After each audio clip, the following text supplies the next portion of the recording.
most of us have no personal memory or experience with the privations that our parents and our grandparents endured during World War II, but we've heard stories, and the stories are of their stalwart character and their perseverance in their faith, and the fact that a commitment made was a commitment kept.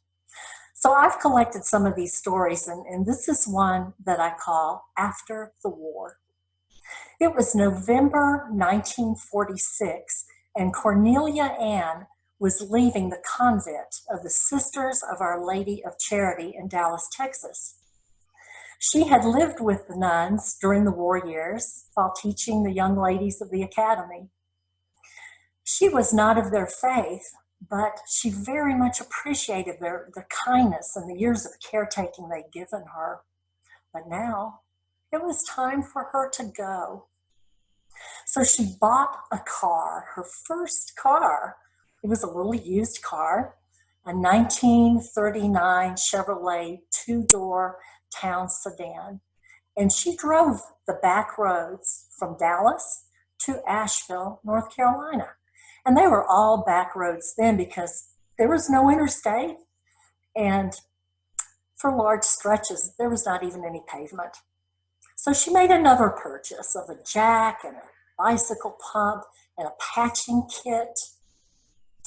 And she learned how to change her own flat tires. And there were quite a few of those on this long trip that took 7 days.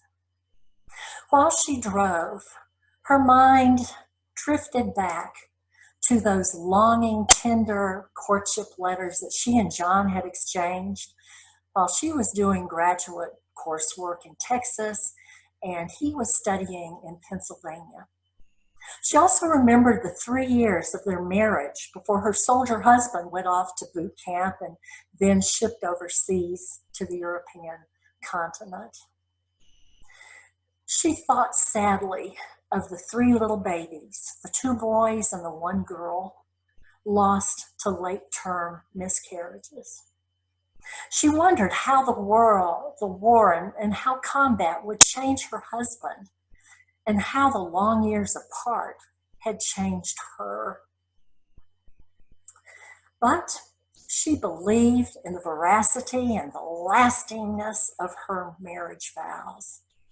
And she believed that that would carry them through. She had spent too many nights on her knees not to believe.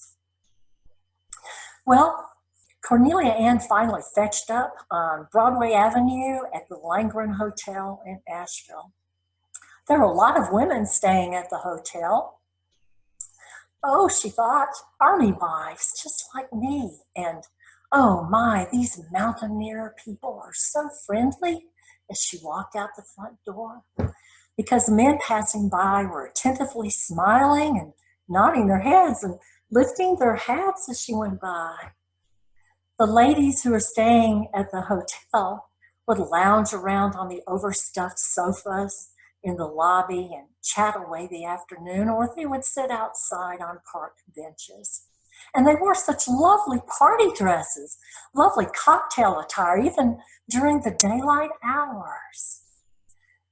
My goodness, this mystified Cornelia, prim and proper in her suit jacket and skirt and her sensible heels. Well, 2 days later, she learned that the Langren Hotel housed Asheville's high-end ladies of the evening. She quickly found a tiny basement apartment in the home of a war widow living on Graceland Road. Now, opposite her new lodgings was the original campus of what would then become University of North Carolina at Asheville about 15, 16 years later, but now was known as Asheville Biltmore College. So Cornelia crossed Graceland Road, walked in the front door, and introduced herself to President Glenn Bushy. Her graduate degrees in microbiology and botany earned her a job on the spot teaching physical sciences. And most of her students were male. They were men her age or even older, and they were discharged soldiers learning on the GI Bill. Now, Asheville at this time was renowned for pure water and pristine air. It was the home to several sanatoria for the treatment of tuberculosis. Now, there was no antibiotic that had been identified for TB at this time in history, but the treatment modality was very simple. Lots of rest and fresh air and good clean water, nutritious food, light recreation. That was all that was known at that time. And the U.S. Army opened Moore General Hospital in Swannanoa, just east of Asheville, for patients suffering with tuberculosis and tropical diseases. Following the end of hostilities in Europe in June of 1945, John was detained in Germany, not allowed to return home with his unit. He wondered about this. Survivors of the over 1,000 Nazi concentration and death camps, emaciated, stricken with typhus and diphtheria and scurvy, dying on the roads, wandered all over Europe, looking for anyone left alive of their families. The Allies opened displaced persons camps to care for them. And there were short supplies, serious shortages of clothing and food and medicines, and available supplies steamed over from America on the return voyages of troop ships going home. But John was not on a troop ship. He was not going home.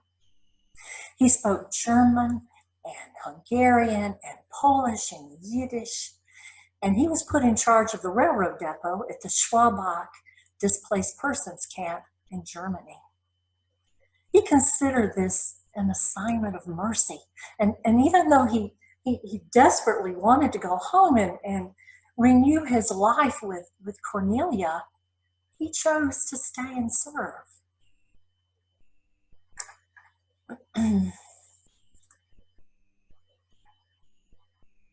You see, he had lost family in the killing sites, murdered at places called Auschwitz and Treblinka, and Babi Yar in Kiev, Sobibor.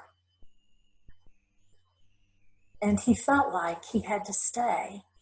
And in his downtime, he also searched, but he found no one in his family bearing the name of Sirota and Yarminsky.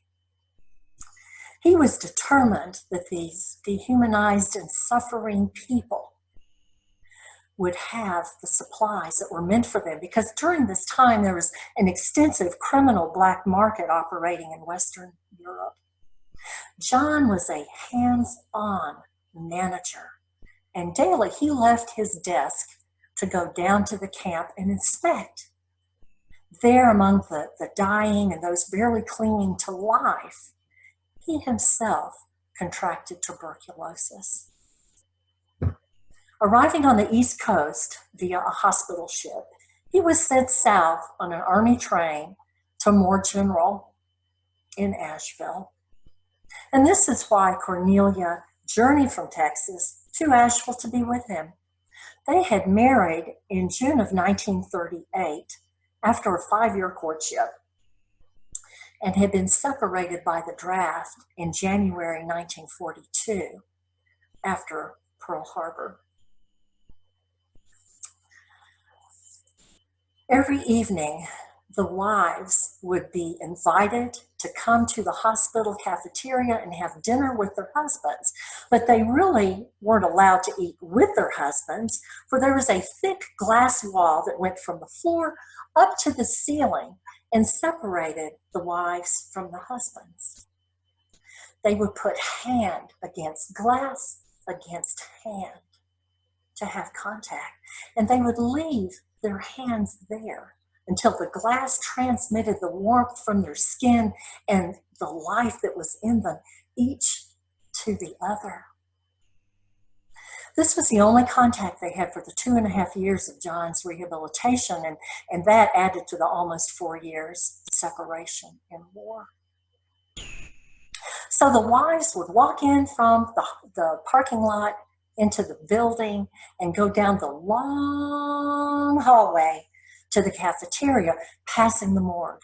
If it had been a bad day at Moore General, there would be gurneys covered with white sheets lining the halls. A woman might actually pass her husband there, not knowing he had died during the afternoon. Food supplies in America were still very insecure, with all the nutritious groceries being allocated to the returning ill and injured soldiers. Often between her classes, Cornelia's lunch would just be a thin little slice of white bread eaten in a small glass of watery milk. But at night in the hospital, there was butter, not the greasy white oleo, but real butter from neighboring farms in the Swannanoa River Valley. And there was meat and fresh vegetables, and there were fruit pies made with sugar that they could enjoy with a cup of coffee, of real coffee, not toasted grain. Now, John was bundled into olive army green woolen blankets and snugged into a reclining chair out on the screened-in sleeping porch. He and his fellow patients made friends very easily, but they lost those friendships all too often, too quickly. Even in the cold winter, they would sleep out in the frigid air, healing their lungs and trading colorful soldiers' jokes to keep their spirits up. He learned how to hook beautiful gem-colored woolen rugs and to woodwork simple items that would be used in the home that he and Cornelia would share should he live. Now, she believed he was going to survive, and she stood on the verse in Psalms 118 that says, "I shall not die, but I will live and declare the great works of the Lord."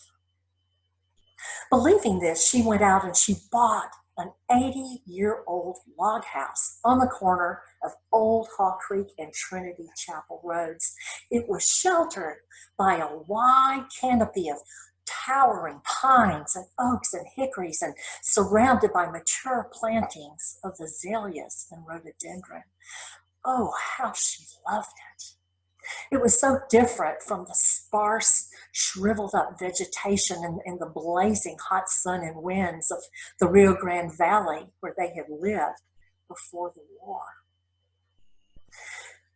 John's Veterans Administration $61 disability check paid the monthly mortgage, and she slowly began to accumulate simple household furnishings for the house.